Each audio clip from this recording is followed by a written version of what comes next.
Lagi-lagi, pemerintah memberlakukan perpanjangan PPKM darurat yang kini namanya berubah menjadi PPKM level 3 dan 4 yang diterapkan hingga 25 Juli 2021. Pemberlakuan PPKM level 3 dan 4 yang tertuang dalam Instruksi Mendagri nomor 22 tahun 2021 tentang PPKM level 4 Jawa Bali sebenarnya juga tidak jauh berbeda dengan PPKM darurat sebelumnya. Namun yang patut jadi perhatian adalah penerapan PPKM level 3 dan 4 ini kendalinya dipegang Kementerian Dalam Negeri yang dalam hal ini Kemendagri mengomandoi pemerintah daerah. Artinya, pemerintah pusat sadar betul jika selama ini penanganan COVID-19 di daerah-daerah masih belum satu suara dan belum satu komando. Pengambil alihan fokus PPKM level 3 dan 4 oleh Kementerian Dalam Negeri bisa dipastikan sebagai cara pemerintah pusat untuk men-challenge kinerja pemerintah daerah dalam percepatan penanganan COVID-19 di daerahnya masing-masing.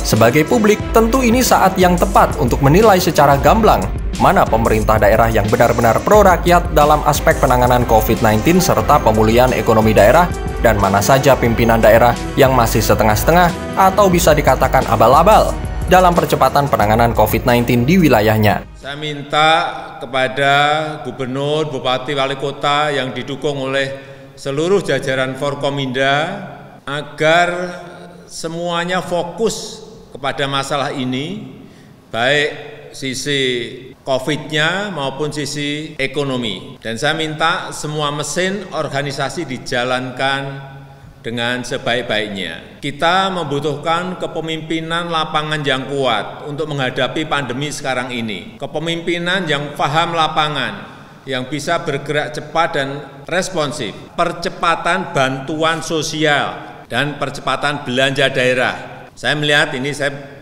angka-angka ini yang berkaitan dengan dana UMKM, dana bantuan sosial, dana desa. Data yang saya terima untuk anggaran UMKM ada 13,3 triliun. Ini kita lihat untuk seluruh daerah, artinya 514 kabupaten kota dan provinsi, 13,3 triliun. Yang dipakai baru 2,3 triliun. Padahal kita sekarang ini butuh sekali, rakyat butuh sekali, rakyat menunggu. Sehingga saya minta ini agar segera dikeluarkan.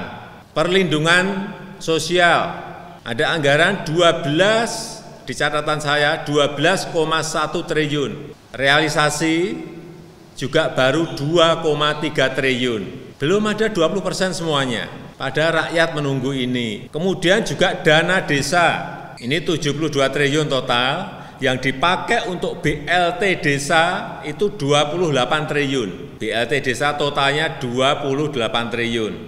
Tetapi yang realisasi, yang dipakai baru 5,6 triliun. Juga kurang dari 25%. Ini yang saya minta semuanya dipercepat.